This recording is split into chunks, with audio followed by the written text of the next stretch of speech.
16 250 метрических тонн. Масса, сопоставимая с флотилией из 30 полностью загруженных Airbus и приблизительно равная весу двух великих пирамид Гизы. И речь идет об одном единственном цельном монолите, высеченном прямо из скального основания и до сих пор лежащем там же, где его оставили, в китайской каменоломне Яншань, неподалеку от Нанкина. Расколотый временем, он остается неподвижным и безмолвным, словно немой свидетель не только человеческих амбиций, но и чего-то такого, что привычная историческая картина предпочитает не замечать или объяснять как случайность. Официальная версия утверждает, что перед нами всего лишь грандиозная неудача. В начале XV века император Юнле из династии Мин, человек абсолютной власти, узурпировавший трон у собственного племянника и стремившийся узаконить свое правление, приказал создать гигантскую мемориальную стелу в честь отца, основателя династии. Он уже возвел запретный город в Пекине, крупнейший дворцовый комплекс планеты, и отправил в океаны сокровищные флоты адмирала Джен Хэ, поэтому заказ мегалита выглядел логичным продолжением его политики величия и демонстрации силы. Заготовка стелы до сих пор лежит в карьере 3 частями. Основание массой около 6000 тонн, корона с драконами почти 9000 тонн и центральный блок длиной около 50 метров и массой 16 250 тонн, который так и не был отделен полностью от ложа. После смерти Юнле его наследники оценили задачу, признали транспортировку на 10 километров к мавзолею невозможной и остановили работы, объяснив это волей духов, будто сами небеса запретили перемещать камни. Удобное объяснение, но не ответ, потому что вопрос ведь не в том, почему проект провалился, а в том, почему его вообще сочли осуществимым. И начали, какие расчеты, традиции или прецеденты лежали в основе уверенности в его реализуемости. Юнле не был безумцем и не начинал проектов без расчета, значит, инженеры представили ему план и предполагают, что они собирались тянуть блоки зимой по ледяной дороге, однако расчеты показывают, что давление такой массы разрушило бы лед и превратило грунт в кашу, и тогда возникает другой вопрос — какое знание или какая традиция давали им уверенность, что подобный замысел реален? Монолит Яншань превращается из символа провала в каменный знак вопроса весом 16 тысяч тонн, и он не одинок, потому что подобные мегалиты встречаются на разных континентах, образуя цепь загадок, которые обычно объясняют природой или невероятным трудолюбием древних, лишь бы не пересматривать привычную модель истории. След ведет в долину Бекаа в Ливане, древнейшее место, известное римлянам как Гелиополис, город Солнца, где возвышается храмовый комплекс Юпитера, вершина римской архитектуры, с 6 колоннами, все еще господствующими над равниной, и великолепно сохранившимся храмом Бахуса, который сам по себе считается одним из лучших образцов римского храмового строительства. Но под аккуратной римской кладкой скрывается основание из блоков иного масштаба и иной эпохи. Трилитон — 3 известняковых монолита длиной более 19 метров и массой около 900 тонн каждый, уложенные на высоте нескольких метров и образующие платформу, на которой позднее возвели храм.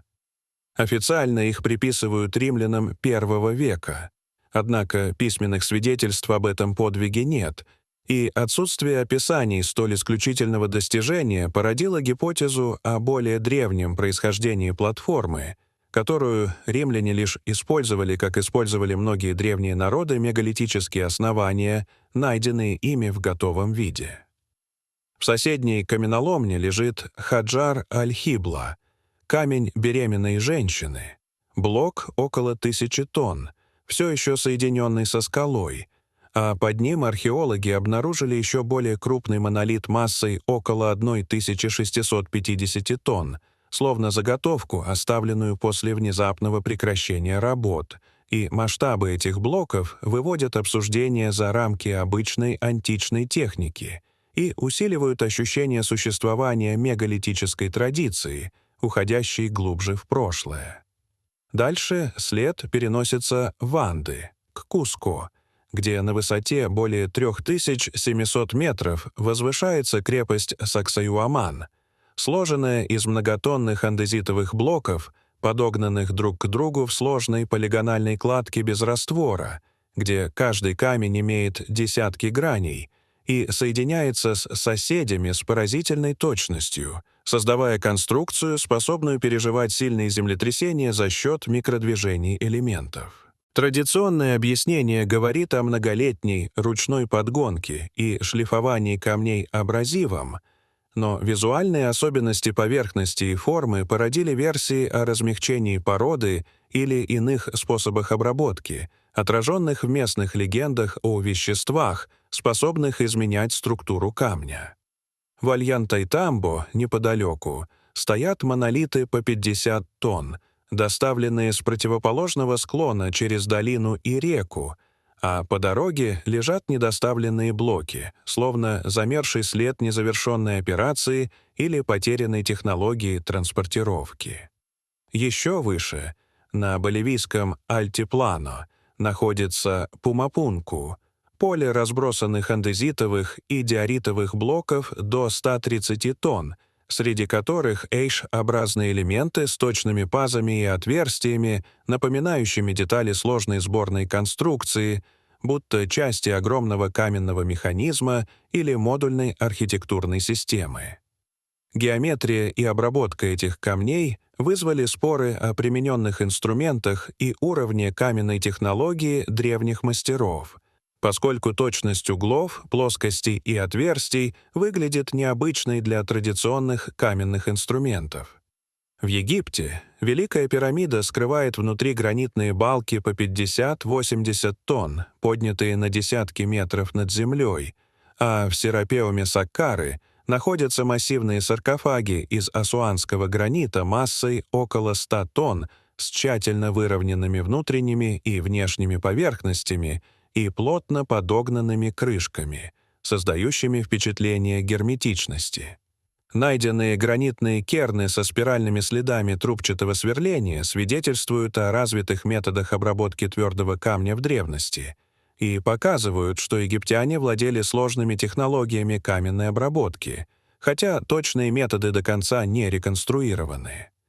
В Индии, в холмах Барабар и Нагарджуни вырезаны гранитные пещеры с зеркально отполированными стенами и выраженным акустическим резонансом, датируемые эпохой Ашоки, и их точная геометрия, гладкость поверхностей и акустические свойства создают ощущение продуманного инженерного решения, выходящего за рамки простых убежищ или монашеских келий.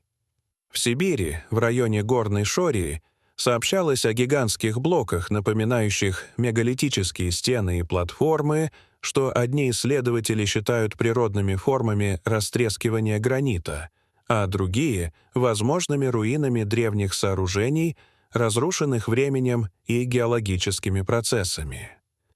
У японского острова Йонагуни под водой обнаружена ступенчатая структура с террасами и углами, интерпретируемая либо как результат естественного разрушения песчаника по линиям трещин, либо как затонувший монумент, относимый к периоду более низкого уровня моря, то есть более 10 тысяч лет назад, когда прибрежные территории были сушей.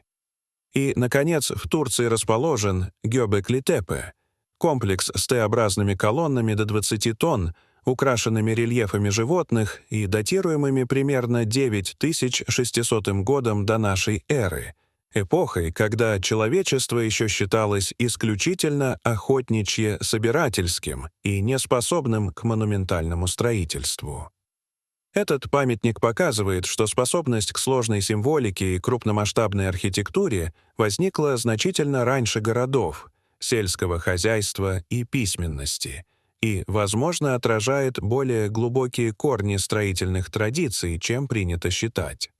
В совокупности мегалиты Китая, Ливана, Анд, Египта Индии, Сибири, Японии и Анатолии образуют сеть древних каменных сооружений, которые продолжают вызывать вопросы о технологиях, знаниях и возможностях прошлых культур, и именно эти вопросы заставляют вновь и вновь возвращаться к пределам представления о развитии человеческой цивилизации, к идее утраченных традиций и к тому, какие страницы ее истории еще остаются скрытыми в камне, под землей или под водой. Дорогие зрители, что вы думаете об этой истории? Расскажите, пожалуйста, в комментариях. А если вам понравилось это видео, то ставьте лайк и подписывайтесь на наш канал. До свидания.